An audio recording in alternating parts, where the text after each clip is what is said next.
이제 오늘부터 우리가 이제 11월 첫째 주 진검다리 축제 때까지 전도에 관련된 말씀을 좀 드리려고 합니다. 그 첫 번째 말씀으로 꼭 전도해야 합니까? 라고 하는 물음표에 답변을 좀 드리고자 설교를 하려고 합니다. 아마 우리 성도님들은 설교 제목만 듣고 나 이 설교 내용 다 알아 하실 거예요. 꼭 전도해야 합니까? 네, 끝났습니다. 네, 설교 끝입니다. 그런데 전도해야 합니다라고 이야기하지만 우리 전도대 지난 어제 처음 모였는데요, 참 안 오시더라고요. 다 전도해야 됩니다 하셨는데 안 오셨어요. 몇 분 안 오셨습니다. 근데 괜찮습니다. 중요한 것은 우리가 왜 전도해야 하는가, 왜 꼭 전도를 해야 하는가를 우리가 신앙 안에서 먼저 깨달아야 돼요. 어떤 분이 주일 아침에 일어나서 자기 어머니에게 그렇게 얘기했대. 엄마, 나 오늘 교회 가기 싫어. 아이, 교회를 안 가면 어떡하니? 예배 시간 다가오는데 빨리 교회를 가야지. 나 어저께 늦게 잤단 말이야. 피곤해 죽겠어. 나 교회 가기 싫어. 아이, 그래도 가야 된다고 막 엄마가 설득하는 겁니다. 근데 이 아들은요, 오늘 교회 예배 끝나고 회의도 있어. 그 회의 길게 할 거 아니야. 나 가기 싫어.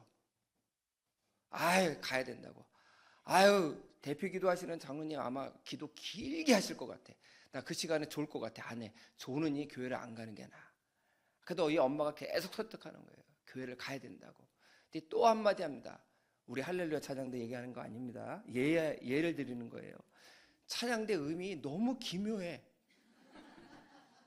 그래서 그 찬양을 들으면 은혜를 받는 게 아니라 은혜가 떨어져. 나는 그래서 교회 가기 싫어. 그러니까 이 엄마가 듣다 마지막으로 한마디 합니다. 너 꼭 가야 돼. 왜? 너 그 교회 담임 목사잖니.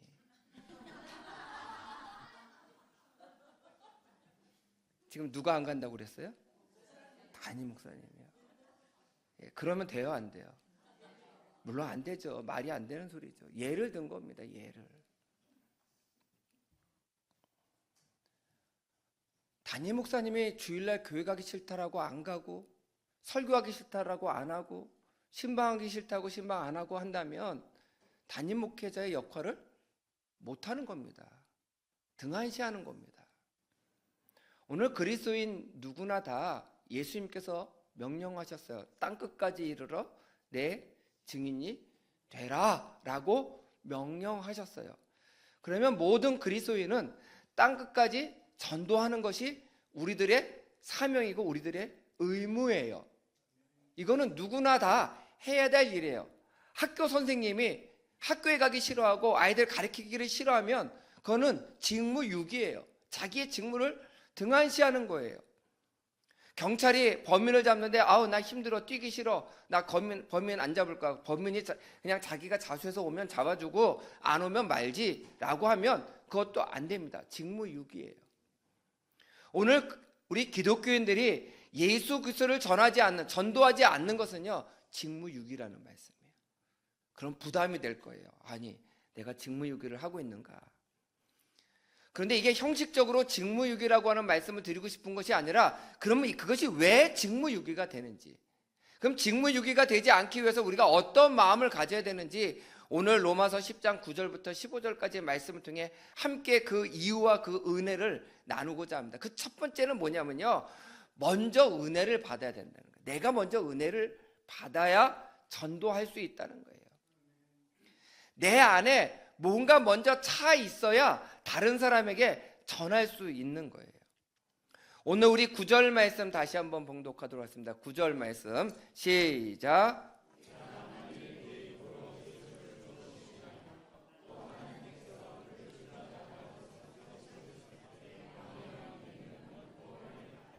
아멘. 내가 먼저 예수님을 마음으로 믿고 구원을 받은 사람이 될 때에 어떻게 해요? 구원을 얻을 뿐만이 아니라 그 구원의 은혜를 다른 사람에게 전할 수 있습니다. 그렇기 때문에 우리가 먼저 신앙의 은혜를 먼저 경험하셔야 돼요. 전도하기 전에 내가 교회 나오는 것이 좋은지 나쁜지도 잘 몰라요. 내가 예수 믿고 구원받은 은혜가 뭔지도 잘 몰라요. 근데 어떻게 전도할 수 있겠어요? 전도라고 하는 것은요, 내가 먼저 체험하고 난 다음에 하는 거예요. 내가 은혜를 받은 다음에 하는 거예요. 그럴 때 전도가 자연스럽게 되는 겁니다. 오늘 우리 10절 말씀 우리 함께 봉독하겠습니다. 10절 말씀 다시 한번 시작.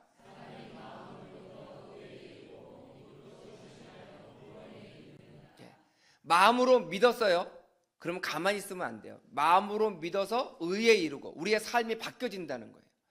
입으로 시인하여 구원에 이르는 거예요. 입으로 시인하는 게 바로 뭐냐면 전도하는 거예요. 그냥 예수님이 너무 좋아. 예수 믿으니까 내 삶이 바뀌어졌어. 달라졌어. 하는 거예요. 우리 성도 여러분들 잘 아시는 말씀이 있습니다. 백문이 불여일견이라. 무슨 뜻이죠? 100번 듣는 것보다 한 번 보는 게 낫다. 저는 이 말씀을 이렇게 얘기하고 싶어요. 100번 전도하는 것보다 한 번 바뀌어진 삶을 보여주는 게 낫다는 거예요. 이게 전도예요. 우리가 말하는 것도 전도지만 우리의 삶이 바뀌어진 모습을 보이는 것도 전도라는 거예요. 그래서 내가 먼저 은혜를 받는 게 중요해요. 내가 은혜를 받는 게. 이 백문이 불여일견이라고 하는 말을 제가 좀 찾아봤어요. 찾아봤더니 그 말의 유래가 중국 전한이라고 하는 나라에 선제라고 하는 황제가 살고 있었는데 그 서쪽에 오랑캐라고 하는 강족이 계속 침범해 오는 거예요. 그래서 너무 괴로운 거예요. 그래서 그 강족을 몰아내기 위해서 누구를 좀 보냈으면 좋을까 얘기를 했더니 모든 조정 대신들이 이렇게 얘기합니다. 조충국이라고 하는 장군이 있는데 그 사람을 보내야 됩니다. 근데 그 조충국이라고 하는 장군은요 76세 노인이에요. 아니 전쟁터에 76세 된 노인을 보내자고 지금 많은 신하들이 얘기를 하는 거예요. 그 왕이 그 조충국이라고 하는 장군을 불러다가 물어봅니다. 이 강족이라고 하는 그 오랑캐들이 계속 와서 우리를 괴롭히는데 어떻게 했으면 좋겠냐고. 그랬더니 이 조충국이라고 하는 장군이 뭐라고 했냐면 왕이시여 제가 그곳을 가서 보지 못했습니다. 그 상황이 어떤지 잘 모르겠습니다. 무작정 군대를 데리고 가서 전쟁을 해서 이길 확률도 있겠지만 그곳에 가서 먼저 그곳의 상황을 살피고 온 다음에 어떻게 해야 될지를 왕에게 말씀드리겠습니다. 그래서 이 조충국이라고 하는 장군이 그 강족이 쳐들어오는 마을을 찾아갑니다. 그리고 그곳에 있는 사람들에게 이야기를 합니다. 포로로 잡혀온 사람들의 말도 듣고 또 그 지역에 사는 사람들의 백성들의 이야기도 듣고 막 듣고 본 결과 왕에게 와서 이렇게 보고합니다. 기마병을 보내는 것보다 그곳에서 상주하면서 농사도 짓고 그리고 전쟁이 나면 급하게 나가서 전쟁할 수 있는 둔전병, 그곳에서 머물면서 농사도 짓고 평상시에는 농사를 짓다가 백성들을 돕다가 전쟁이 나면 급하게 전쟁할 수 있는 그런 사람들을 뽑아서 군대를 주둔시키는 게 훨씬 더 효과적입니다. 그래서 그 왕이 그 조충제라고 하는 그 장군의 이야기를 듣고 그 둔전병을 보냈을 때 더 이상 강족이 침범하지 못했다. 그래서 이 조충국이라고 하는 장군의 이야기를 듣고 100번 듣는 것보다 가서 한번 보고 오는 것이 훨씬 더 낫다라고 하는 말에서 유래가 됐다고 그래요. 저는 아까도 말씀을 드렸지만 신앙의 전도는요 우리가 100번 설교를 듣는 거 중요합니다. 그런데 그것보다 더 중요한 것은 한 번이라도 하나님의 은혜를 내 마음에 경험하셔야 돼요. 하나님이 정말 좋으세요? 네, 이렇게 반응이 늦으시면 안 돼요. 제가 전에 있었던 교회에서 목회할 때요 교인 자녀 중에 연예인이 있었어요. 인피니티라고 하는 그 남자 그 가수 그룹에 멤버인 그 가수 한 명이 있었는데 몇 달에 한 번 교회 나와서 예배를 드리러 오면 어떻게 하라는데 그 수많은 사람들이 쫓아온대요. 그래서 본인은 예배를 드리고 싶은데 교회 피해를 줄까봐 예배 끝날 때쯤 와서 잠깐 앉아있다가 제 방에 들어와서 기도받고 꼭 가요. 교회 올 때마다 꼭 저한테 기도를 받고 가요. 그러면요 제 방에서 기도하는 중간에 그 도중에 교회 바깥에는요 웅성웅성 소리가 들립니다. 웅성웅성 소리가 들려요. 그 청년들이요 어떻게 알고 와가지고요 사인해달라고 나가면서 사인해달라고 하는데 어떤 청년 아이가요 자기 등짝에다가 사인을 해달래요. 그 겉옷을 벗고 등짝에다 사인을 해줘. 그래서 제가 물어봤어요 그 청년에게.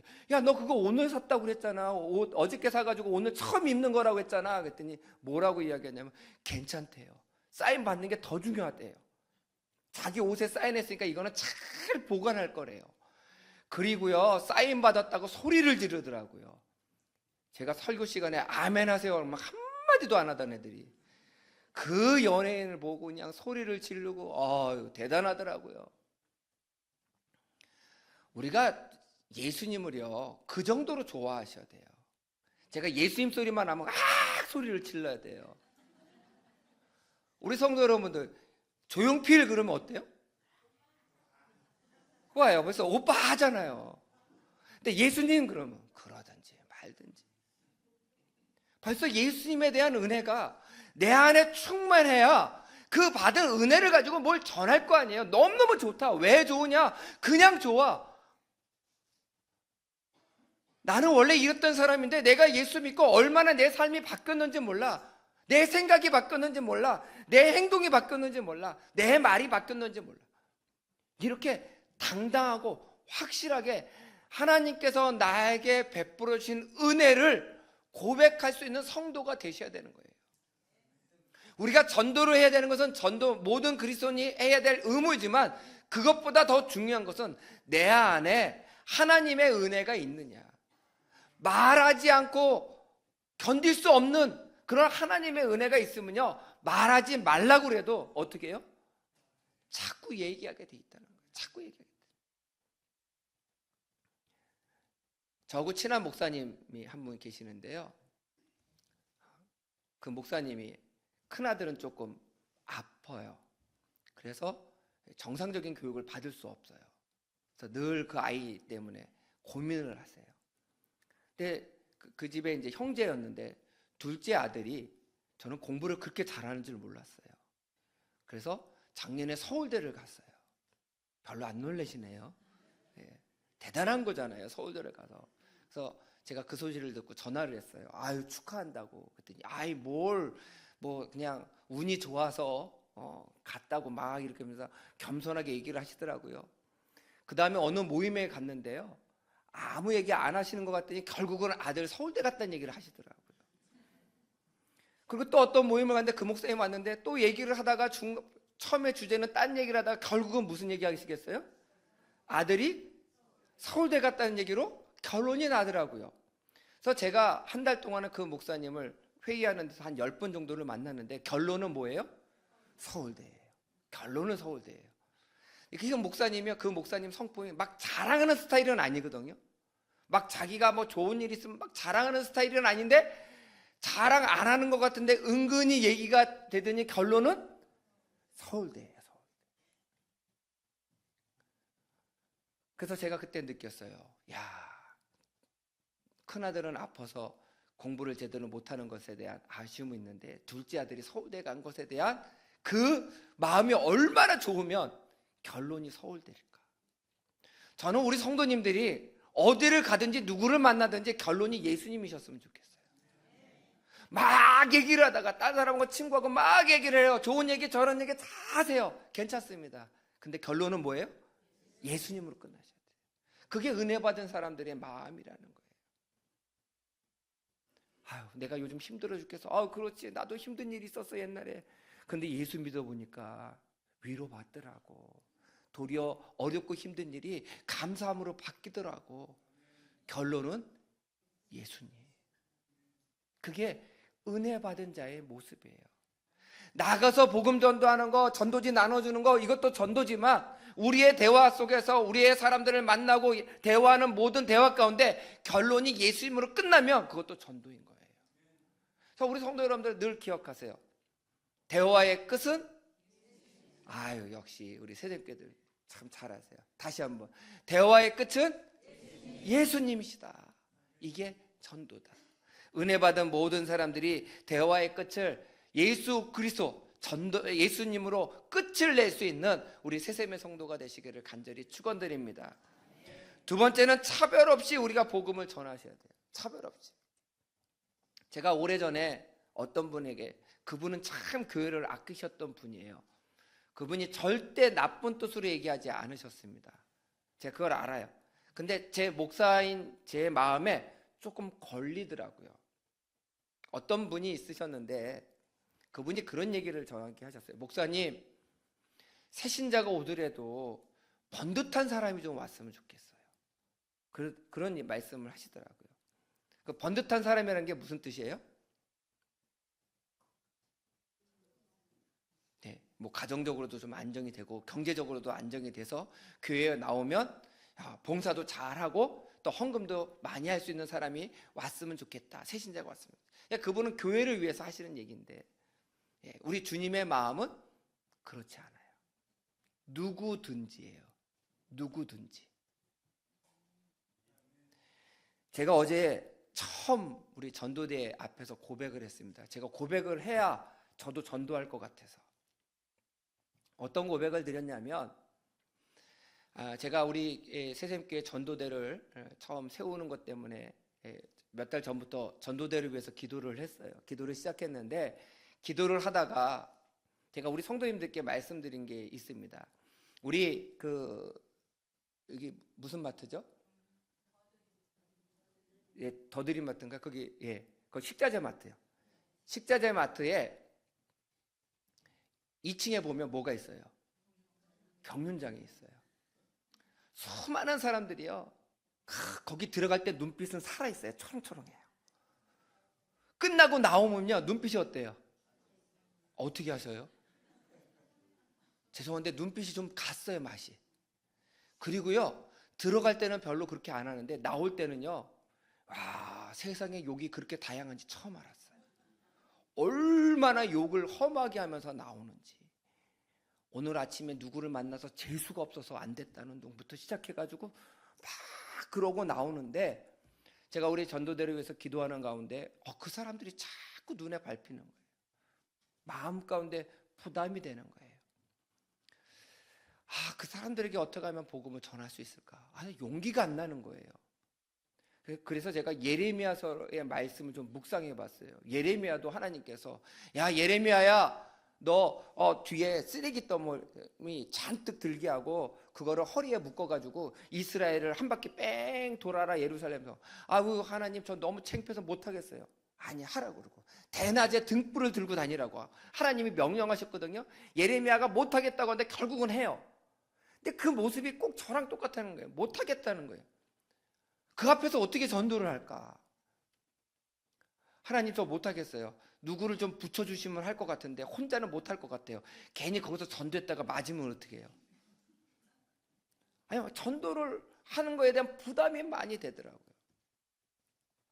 그러다가 하나님은 당신을 사랑하십니다. 내가 현수막을 들고 가야 되겠다. 예. 근데 혼자 가기는 싫은 거예요. 그래서 기도하고 있어요. 우리 새샘의 성도님 가운데 저랑 거기 같이 가서 토요일 날 딱 30분만 함께, 그 아침에도 하더라고요. 경륜장 들어가는 사람들. 그 사람들을 우리 하나님께서 구원하시기를 원하실까요? 원하실까요? 잘하시네요. 그럼 해야 된다는 거예요. 차별 없이 복음을 전해야 된다라고 하는 겁니다. 오늘 이 로마서 말씀에 보게 되면 헬라인이나 유대인이나 누구에게든지 복음을 전해야 된다라고 얘기해요. 또 가난한 자나 부유한 자나 그것에 관계없이 복음을 전할 수 있어야 됩니다. 요즘은 차별이라고 하는 말 자체가 굉장히 어렵고 무겁고 부정적인 단어로 사용되고 있어요. 뭐 차별금지법. 많은 분들이 요즘 목회자들에게 가장 많이 묻는 질문들 가운데 동성애에 대해서 어떻게 생각하십니까? 목사님, 입장을 밝혀주십시오 라고 물어보는 교인들이 교회마다 많다라고 이야기를 합니다. 저는 우리 성도님들께 분명하게 말씀을 드릴게요. 동성애는요, 죄예요. 성경에서 그렇게 말씀하고 있기 때문에 죄입니다. 그런데 그 동성애자도 하나님이 사랑하십니다. 구원받기를 원하십니다. 그들이 회개하고 돌아오면 교회는 품어줘야 돼요. 용서하셔야 돼요. 그들에게도 복음을 전할 수 있는 기회를 가지셔야 돼요. 우리가 그들을 차별해서는 안 됩니다. 그런 뜻에서 차별이라고 하는 단어를 써야 돼요. 그들도 하나님께서 사랑하시고 구원하시기를 원하시는 사람이다. 그러나 단 조건이 있어요. 자기의 죄를 회개하고 돌아와야 돼요. 그러면 우리가 동성애자에 대해서 이렇게 저렇게 이야기하기 전에 먼저 우리는 성적인 죄를 범하고 있는가, 범하고 있지 않는가를 뒤돌아봐야 돼요. 바람을 피는 성도가 있습니다. 그러면 바람 피는 것을 먼저 회개하고 주님께 돌아와야 주님께서 용서하시는 거예요. 계속 바람 피면서 동성애자를 손가락질하면서 너는 나보다 더 나쁜 놈이야 라고 얘기한다고 하는 것은 더 큰 차별이라는 거예요. 그 사람도 성적인 죄를 범하고 있는 거고, 간음한 것도 성적인 죄를 동일하게 범하고 있는 거예요. 중요한 것은 그런 사람도 하나님은 사랑하신다는 거예요. 구원하시기를 원하신다는 거예요. 그래서 차별 없이 사랑해야 돼요. 차별 없이 복음을 전해야 돼요. 우리는 아까 그 성도님들의 예를 제가 처음에 들었지만 그분은 교회를 사랑하시는 분. 이왕이면 새신자가 왔을 때 그래도 교회에 재정적이거나 또 봉사하는 부분을 채워줄 수 있는 분이 오는 것이 훨씬 더 좋겠다라고 말씀하셔서 생각하셔서 말씀하시는 좋은 뜻은 알겠지만, 교회는요 차별 없는 곳이 되어야 합니다. 누구든지 오면 주님의 이름으로 사랑한다라고 고백할 수 있는 곳이 되셔야 돼요. 그래서 옆에 분들에게 뭐라고 얘기해요? 우리 예배 시작하기 전에 주님의 이름으로 사랑합니다. 그때 주 옆에 사람이 나에게 사랑합니다라고 고백하는 그 고백이 정말 사랑한다라고 느끼는 고백이 되셔야 돼요. 그게 느껴져야 이 교회는 좀 다르구나, 그런 것을 우리가 경험할 수 있게 되는 거예요. 조금 길지만 우리 성경 말씀 다시 한번 봉독하겠습니다. 11절부터 13절 말씀, 11절부터 13절 말씀 시작.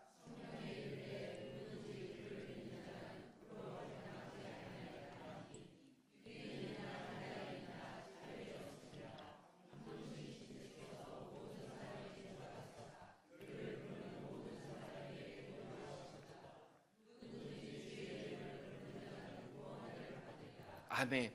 유대인이나 헬라인이나 차별이 없으시다라고 말씀하셨고, 누구든지, 여기서 중요한 건 뭐예요? 누구든지, 예외가 없다는 거예요. 누구든지 주의 이름을 부르는 자는 구원을 얻으리라. 그렇기 때문에 우리는요 차별 없이 복음을 전하셔야 돼요. 몇 년 전에 그 유기성 목사님이, 지금은 은퇴하셨지만 선한 목자교회에서 청년들에게 팀을 나눠서 선교할 지역을 알아서 정해서 선교를 갔으면 좋겠다. 그래서 그 중에 청년 한 팀이 어디로 기도하다가 정했냐면 강원도 정선 태백을 정했어요. 태백에 뭐가 있죠? 카지노가 있어요. 어떻게 잘 아세요? 그럼 모르셔도 되는데 카지노가 있어요. 카지노에 가서 어떻게 복음을 전할 수 있을까? 이 청년들이 모여서 의논하기 시작하고 함께 기도하기 시작했어요. 그러다가 복음을 전하는 것보다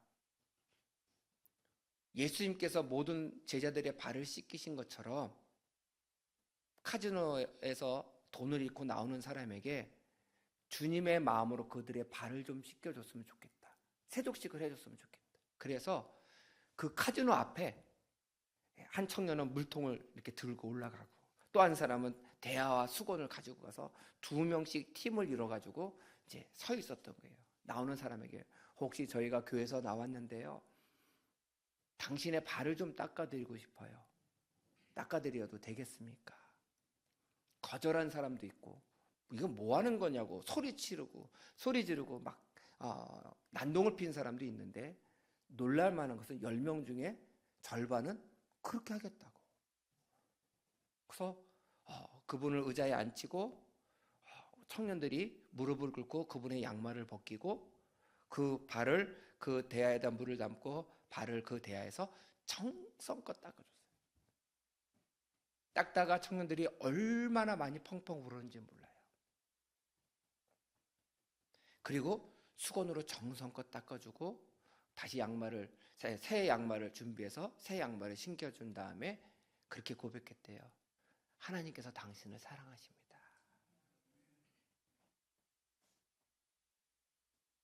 그런데 그 중에 몇 분은 함께 그 청년들과 펑펑 울면서 내가 잘못된 자리에 있었네요. 내 발을 씻어줬으니 나도 새로운 길을 가겠습니다. 그래서 카지노를 떠나서 집으로 돌아갔어요. 얼마나 귀한 일이에요. 예수 믿으라고 전도하지 않았어요. 그런 사람들은 복음을 전해도 구원받지 못할 사람이라고 차별하지 않았어요. 기도하는 가운데 그 청년들 마음 가운데 그런 감동을 주시고 그 청년들이 기도하고 가서 얼마나 떨렸겠어요.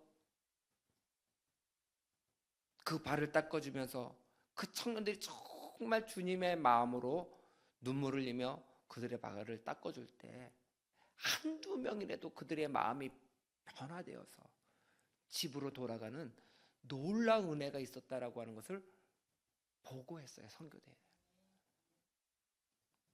저는 이런 차별 없는 신앙을 우리가 가져야 합니다. 우리 주위의 사람, 저 사람은 예수 믿을 사람, 저 사람은 예수 믿지 않을 사람이라고 구분하지 마시고 모든 사람을 우리 하나님께서 다 사랑하신다 생각하시고 복음을 전하는 우리 성도님들이 되시기를 주님의 이름으로 간절히 축원드립니다. 마지막으로는요, 과정에 집중하시기 바라요. 전도의 과정에 집중해야 우리가 전도를 잘할 수 있습니다. 오늘 이 본문 말씀 우리 14절과 15절 말씀, 2절 말씀 다시 한번 봉독하겠습니다. 시작.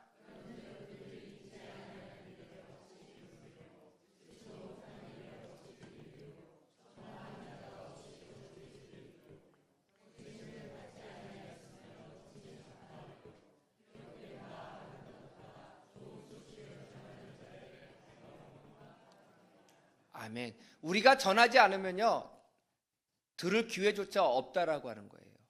그리고 그렇게 열심히 전하는 자들의 발이 어때요? 아름답대요. 우리 성도님들이 전도하러 가는 발걸음이 뭐하다고요? 아름다워요. 아름답다라고요. 주님이 얘기하세요. 근데 이 말씀에 보게 되면 너가 10명을 데리고 오면 참 너는 이쁜 사람이야, 멋있는 사람이야 라고 얘기하지 않았어요. 전도하는 사람이, 그냥 말씀을 전하는 사람이 주님의 말씀에 순종해서 그냥 주위 사람들에게 모든 대화의 끝을 뭐라고요? 예수로 끝나게 말하는 모든 사람들의 발이 아름답다라고 얘기하고 있어요. 이 말씀이 무슨 뜻이냐면 전도는 내가 결론을 내려고 애쓰지 마세요. 과정에만 충실하세요. 결론을 하나님께 맡기시는 거예요. 사람의 마음은요, 얼마나 쉽게 바뀌는지 몰라요. 근데 또 얼마나 고래심줄처럼 즐겨서 안 바뀌는지도 몰라요. 근데 그것을 안 바뀌던 사람이 어느 순간에 확 바꿀 수 있는 요소가 있는데 그것이 하나님의 역사심이에요. 그의 마음에 어느 순간에 나도 한번 교회 가볼까? 나도 한번 예수 믿어볼까? 라고 하는 마음을 하나님이 주시는데 그 하나님이 주시기 전에 우리가 어떻게 해야 되냐? 복음을 전하는 자가 되셔야 돼요. 우리가 복음을 전하면 그 복음을 전하는 가운데 그 복음을 듣던 사람들이 그때는 기억하지 못할지 모르지만 어느 순간에 하나님께서 그들에게 마음을 주셨을 때, 아, 그때 누가 나한테 얘기했는데, 내가 그때 무시했는데, 그게 갑자기 생각이 나는 거예요.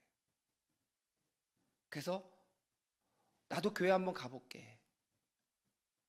그리고 따라 나오는 은혜가 있는 거예요. 근데 그게 언제가 될지 알까요? 모를까요? 몰라요. 그렇기 때문에 우리는 꾸준히 복음을 전하는 과정에 집중하시기를 간절히 부탁드립니다. 자꾸 우리는 결론을 내려고 이야기를 해요. 제가 목회자 전도학교를 갔었는데 거기에 목사님께서 전에도 한번 말씀을 드렸어요. 8,000장을 전도지를 나눠줬더니 한 명이 새롭게 등록을 했대요. 그래서 이분은 전도를 하면서 이렇게 마음 가운데 은혜를 받았대요. 8,000분의 1 확률이다. 그래서 개척교회를 하시는데 내가 8,000장 전도지를 나눠주면 한 사람의 새로운 신자가 생긴다. 그래서 8,000장 나눠주니까 한 명 왔잖아요. 그래서 그때부터 이 목사님은요 8,000장씩 전도지를 만들어서 이것이 다 나가면 한 명 또 올 줄 알고 전도를 했는데 몇만 장을 돌려도 그 다음부터는 안 오더라는 거예요. 실망을 하고 있었대. 실망을 하고 있었대. 그런데 사모님이요 그 남편이 어느 날 전도하러 목사님이 전도하러 나가려고 나가는데 사모님이 아유 어디 나가냐고. 그러니까 전도하러 나간다니까 오늘은 나가지 말라고. 당신 전도하러 나갔다가 들어올 때 너무 실망스러운 모습이 있어서 안 나갔으면 좋겠다고. 일단 교회만 믿지 않는 사람들이 교회에 오게만 하면 되는 거 아니냐고. 그렇다고. 그러면 자기는 사모님이 할 수 있을 거라고 얘기를 하더라는 거예요. 어떻게 당신이 하냐고 했더니 이 사모님이 이제 목사님이 열심히 나가서 전도하는 동안 맘카페에서 열심히 일한 거예요. 글을 올리고 지역의 좋은 소식들을 알리고 막 이렇게 하다 보니까 등급이 계속 올라가지고요 운영자 팀까지 올라간 거예요, 이 사모님이. 근데 그 운영자 팀은 원래 맘카페나 이런 데는 종교적 색깔을 띠면 안 된대요. 그런데 운영자쯤 되면 그런 것을 광고해도 될 수 있는 권한을 준대요. 그래서 그 사모님은 그렇게 얘기했대요.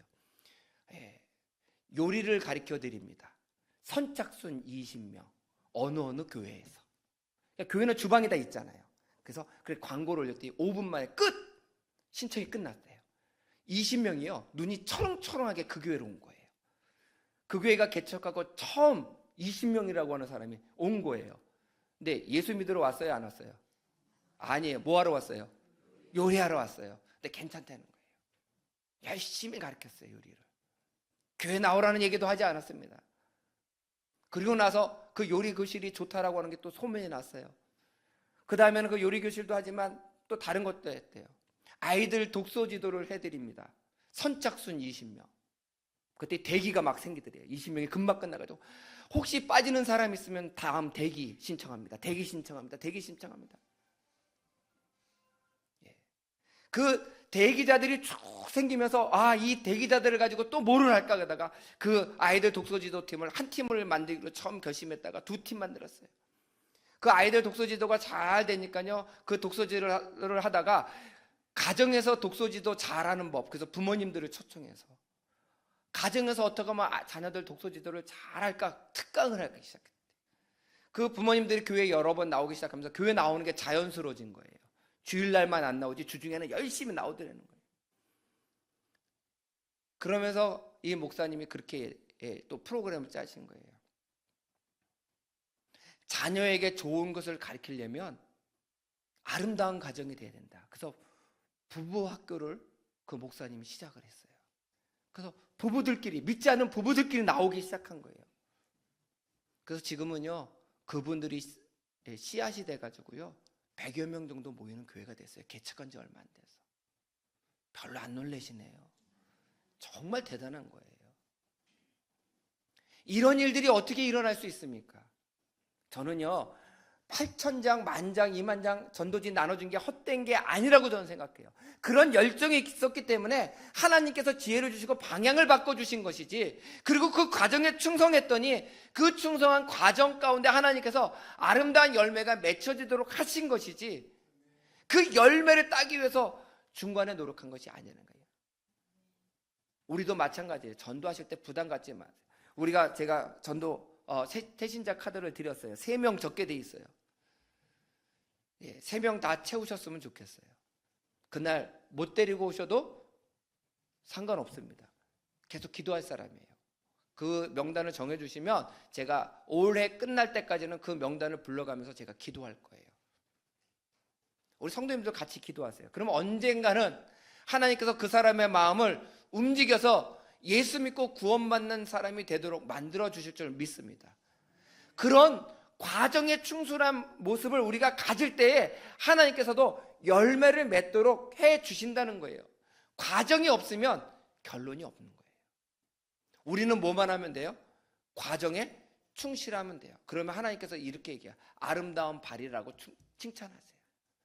여러분들이 나가서 복음을 전하잖아요. 아름다운 입술이라고 칭찬하세요. 여러분들이 어디 가서 주님의 이름으로 봉사하잖아요. 그럼 여러분들의 손을 아름다운 손이라고 주님께서 칭찬하실 줄 믿습니다. 중요한 거는요, 전도하시는 거예요. 과정에 충실하신 거예요. 우리가 기독교인이라면 제가 맨 처음부터 말씀을 드렸어요. 우리가 당연히 해야 될 일이다. 그러나 그 전에 내가 먼저 하나님께서 주시는 은혜 가운데 거하게 하시고 차별 없이 전도하시고, 그리고 나에게 주어진 과정에 최선을 다할 때 결과는 하나님께 맡기시고, 최선을 다할 때 하나님께서 좋은 열매들이 우리 새샘교회에도 전도를 통해서 맺혀지도록 만들어 주실 줄 믿습니다. 그런 은혜가 넘치시는 우리 새샘의 성도가 되시기를 간절히 축원드립니다.